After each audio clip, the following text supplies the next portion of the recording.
KL experience what it feels like to be a true engineer. KL deemed to be university.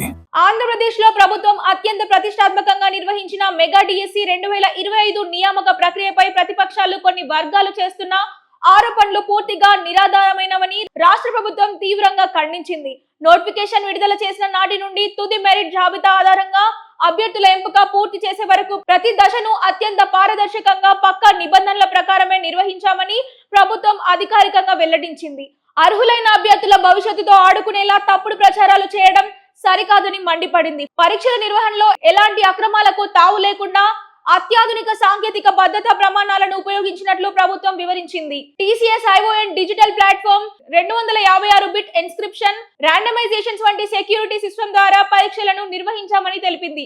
దాదాపు 42,000 ప్రశ్నలతో కూడిన question bank, పరిమిత access, బహుళ స్థాయి భద్రతా చర్యల వల్ల ప్రశ్నపత్రాల లీకేజీకి అసలు అవకాశమే లేదని స్పష్టం చేసింది.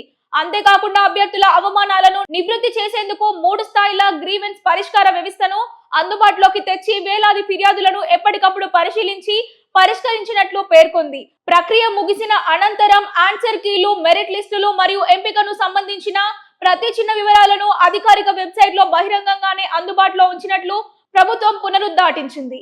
రికార్డు స్థాయిలో ఏకంగా 16,347 ఉపాధ్యాయ పోస్టుల భర్తీని కేవలం 143 రోజుల వ్యవధిలోనే వేగవంతంగా పూర్తి చేయడం ప్రభుత్వ నిబద్ధతకు నిదర్శనమని పేర్కొంది. కష్టపడి చదివి సొంత ప్రతిభతో ఉద్యోగాలు సాధించిన వేలాది మంది అభ్యర్థుల శ్రమను అవమానించేలా ఆరోపణలు చేయడం తీవ్ర బాధ్యతారాహిత్యమని విమర్శించింది.